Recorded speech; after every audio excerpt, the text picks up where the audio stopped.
The Alberta Sovereignty Within United Canada Act was designed to protect our province from unconstitutional interference, and now we're going to use it again.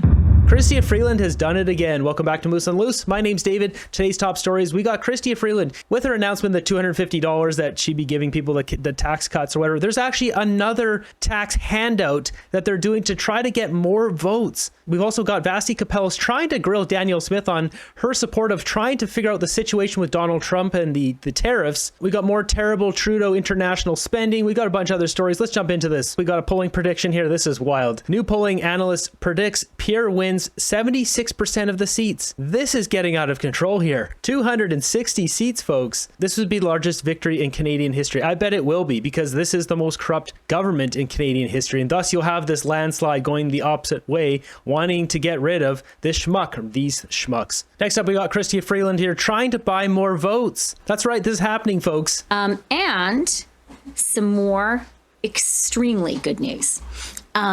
We have talked about the fact that this year we're going to pay the Canada carbon rebate for small businesses. These are going to be significant sums of money. A business with 10 employees in Ontario, for example, will be getting $4,000. A business with 499 employees in Alberta will be getting $294,000. So these are going to be significant payments to small businesses across the country. And we're here to announce that Canadian small businesses will be getting those payments ahead of schedule. The first wave of payments has been processed.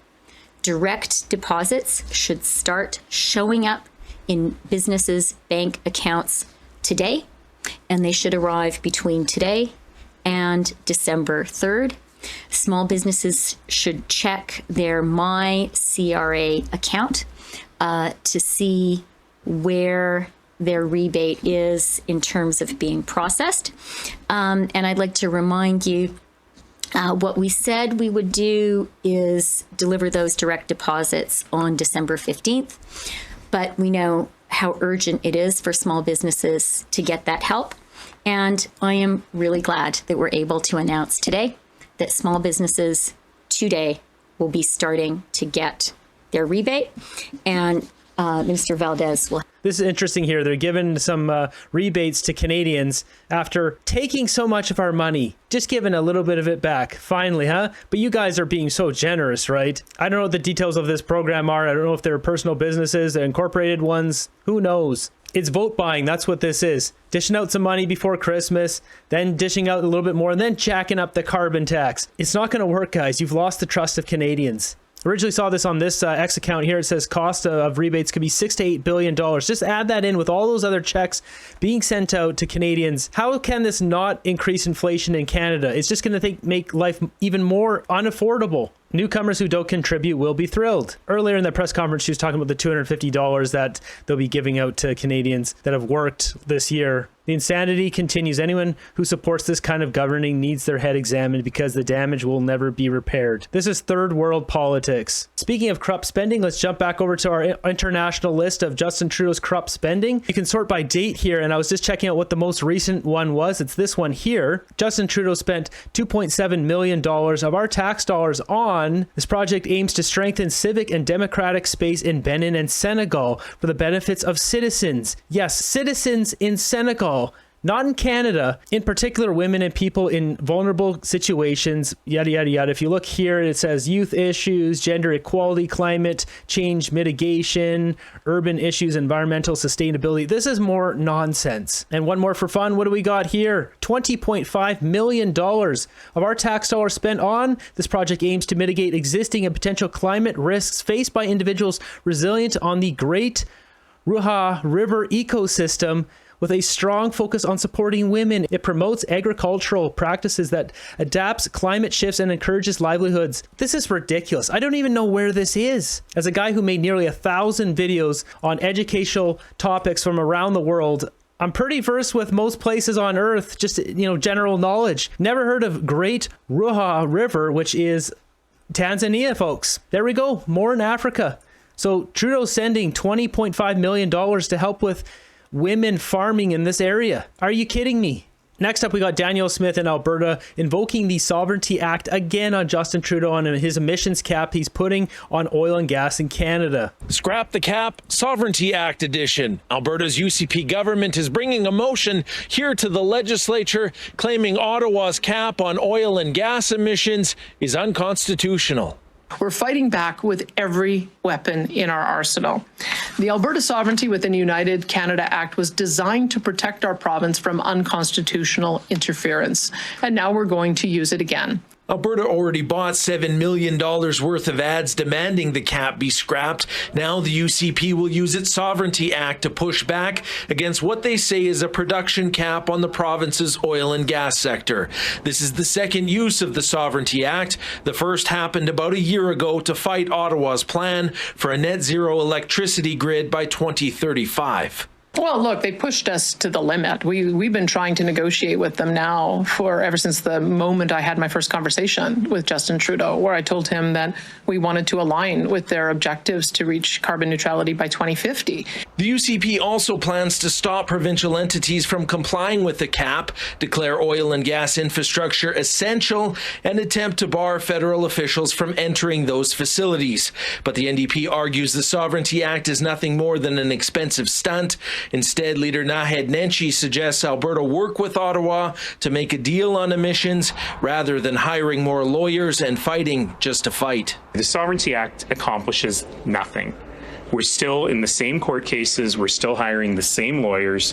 We're just sitting on the other side of the courtroom. It's the absolute epitome of doing nothing when there's very serious issues going on. This law professor says there are still lots of unknowns around the Sovereignty Act because it has not been tested in court. But Eric Adams says if Alberta declares federal laws invalid or orders provincial entities to ignore them, the dispute could end up in front of a judge, with the province a clear underdog. You have a conflict of laws that courts will almost always resolve in favor of the federal law. That's the way our constitutional system works. So we'll have to wait and see. The federal Liberals have argued that their emissions cap is a reasonable way to clean up the oil and gas sector, saying Alberta is repeatedly lying by calling it a cap on production. They also call the Scrap the Cap campaign a waste of money and say Alberta should work with them to protect jobs and the environment. So first off, $7 million on ads and all that, that is a waste of money. But working with Justin Trudeau, Stephen Guilbeault more specifically, I would say is probably impossible. He's a radical environmentalist. There's no working with that guy. It's clear the only people he's working with are the Chinese. Why should Albertans follow the Constitution when Ottawa refuses to? Yeah, no kidding. I mean, they set the example over there. They don't follow any of the rules. Alberta must be free from federals. A small family is much better and easy to manage. Jumping over to CTV here, we got Vasi grilling Danielle Smith on this whole situation with Trump and the tariffs. Danielle Smith saying, yeah, we need to deal with our problems at home here, or we're going to have some major problems with Trump. Do you think, though, that the way in which it's being characterized by Donald Trump is justified? And I ask because I understand the pushback on defense targets, but there is one that has been set of 2032. If you look in a relative sense at migration and issues at the border, it is a tiny fraction, like 1% of what's happening at the Mexican border. Surely you wouldn't, you wouldn't be insinuating that Donald Trump is justified in doing this, are you? Well, just saying we're not as bad as the other guys is not going to fly in this case. What I understand is that we've seen a doubling of the number of interactions at the border from people coming across, up to 200,000 a year now. That's. It doesn't matter if Donald Trump's justified or not. It just matters if he's going to do it or not. And are we going to comply and bring up our security standards, which would be better for Canada, or are we going to do nothing and then have them decimate our economy? This is pretty cut and dry, like simple here. Significant. And when you're talking about a drug crisis that is not only hitting us, but also hitting the Americans, they want to stop that flow of drugs. When you see that increasingly the open border policies of Justin Trudeau is leading to people coming to Canada as a staging area to enter into the United States to such a point that it has caught their attention. attention. We need to address those issues. We can't downplay them, and we can't play the yeah but game, and we can't pretend that the economic interests are going to override those very legitimate interests. We've got to make sure that we're addressing our own border issues so that can continue to be the longest unprotected border in the country. But I feel like that by identifying those issues, those are the ones that we've got to focus on. Premier, look, I certainly understand the point about the problem getting worse at the border, and I've put that to Mr. LeBlanc on multiple occasions. But I don't think that the comparison to Mexico is a yeah, but or superfluous, right? He is applying the same punitive treatment to both our countries when we just have a fraction. And when I say a fraction, I'm not like, being abstract. That's not in the abstract. It's I looked at the data. It's 1%, just over 1% of the migration that they're seeing at the southern border.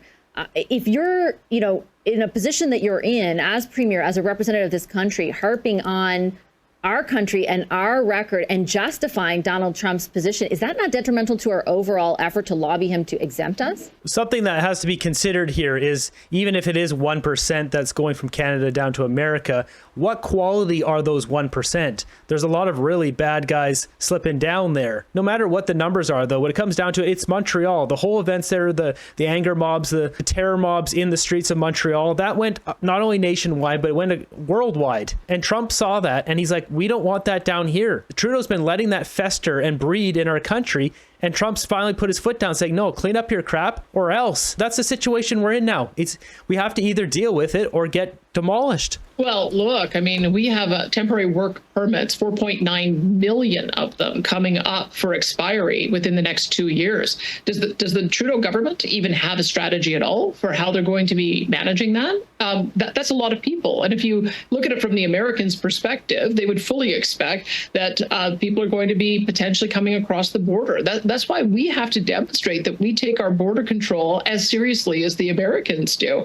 I believe that if we try to change the subject without addressing the underlying irritants, we are not going to be successful, and we'll be facing 25% tariffs in 2 months. She's 100% right on this. This has to be dealt with. Trump's not going to let this just be swept under the rug. Time. One of the things I would say is that he's given us 2 months notice to clean things up and 2 months notice to address these issues. And I that's what I'm going to argue at the table with the fellow premiers. Let's figure out a way that we can address those issues so we can get on to talking about our very fruitful and important trade relationship. And I do take your point on the issues as they exist. But just to be clear, are you saying that his threat is justified? Look, I've been saying that we have a fentanyl crisis in our province, and that's why we've been throwing a ton of resources, not only policing resources, setting up new dedicated enforcement teams to shut down drug houses, to go after fentanyl dealers, and to be able to get to apprehend those who are on warrants. We've been addressing the issue of the of overdoses for the last number of years to try to curb that problem. We have been raising the issue of the number of newcomers that are now overflowing into Canada to a point where it's overflowing our ability to be able to absorb them. I have been talking about this for many, many months prior to the new administration coming in. These are issues, and we're not going to pretend that they are not issues. They are issues that are impacting Canadians just as much as the U.S. president sees that they're impacting his citizens as well. We have a common interest in addressing it. We have a common interest in trying to get a handle on our border issues, and a common interest in trying to get a handle on the organized crime that is bringing fentanyl onto our streets. And if we can work together on a common interest, we'll probably be able to have a very fruitful relationship with the Americans, as we always have. She's not saying it's justified. Vassie's trying to play bad cop here and like pin her with this, like saying it's justified. She's as she said, these are issues that have been brought up that need to be fixed. It doesn't matter if it's justified or not. It is what it is. Canadian Tire caught hiring temporary foreign workers investigation. Ontario investigating recruiter in Alberta who helped supply low-wage foreign workers to Canadian Tire stores. Conservative landslide in Nova Scotia. That's right. They absolutely dominated Nova Scotia.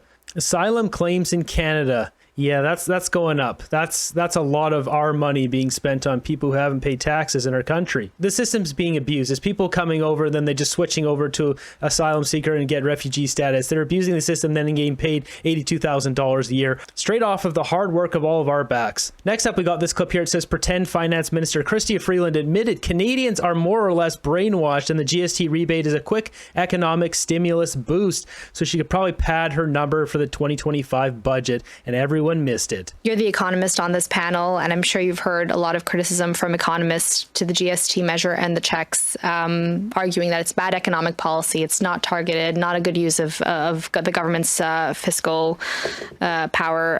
What's your response to the criticism from economists giving an economic argument in favor of these measures? I would say that we need to distinguish between structural and temporary measures. This is a temporary measure which acknowledges that despite all of the wonderful economic news that my colleagues economists are correct to spread, the average Canadian doesn't yet feel that good news. That's right, folks. We aren't feeling it yet. It's a vibe, right? We just need to feel it.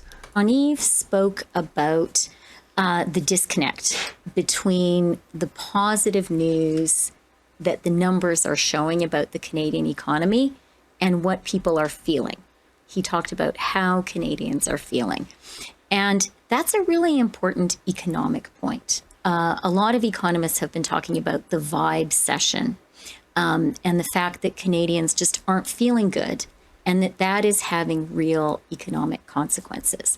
And the Canadian economists making that point are right. And that is shaping their economic behavior in ways that are not great for the Canadian economy. People have been talking about a vibe session and how that is a challenge for the Canadian economy. One of the positive impacts of this measure is to help Canadians get past that vibe session, because how Canadians feel really does have a real economic impact. On the vibe session idea that you were just talking about, is it part of the rationale for why you're sending 19 million people checks to improve their vibes economically so they're feeling better about themselves and about the economy? Is that part of the rationale you're saying why you're sending all this money out? I was specifically referring to the fact that the Canadian economy right now, over the holiday period, is in a place where demand is weak, consumer demand is weak, and there's excess supply and excess capacity. And so one of the benefits of this measure is to give Canadians a little more support, a little more help, and to, with that added confidence, to support our small businesses and to support demand in this very specific period. So that's what I was specifically referring to. This is a joke. Like, this really is a joke. Do they honestly think that we believe them with this vibe session nonsense? They've spent so much money that inflation is rampant and destroying our country. They added a carbon tax to further hurt us. Canadians are in utter despair. They blame it on the vibe of Canada. The vibe session. Blame it on Canadians. It's your fault. It's not our fault. It's your fault. Boiled the frogs too fast. Now they're trying to coax us back into the pot by baiting us with scraps. Is anyone else finding her hard to understand? Like, really? Yeah, she's just making up nonsense now. Merry Christmas, $2.50. Is that my wallet? Marty, we need to go back to the 80s and just stay there. Thanking workers by taking the GST off potato chips for 2 months. The first step to changing the system is to stop complying with it. I've always been a fan of the Beatles' music, but never really understood this song until now. Here's a real nowhere man, sitting in nowhere land, making all of his plans for nobody, doesn't have a point of view, knows not where he's going to. Chrystia Freeland trying to work the angle of the small businesses, paying out some bonuses there after they've taken so much of Canadians' money through the carbon tax. Here's a few scraps back. Will you vote for us? It's not going to work. They must be kidding if they think they're going to get votes doing this. Instead, they're just going to keep jacking up inflation and digging Canada into an even deeper hole.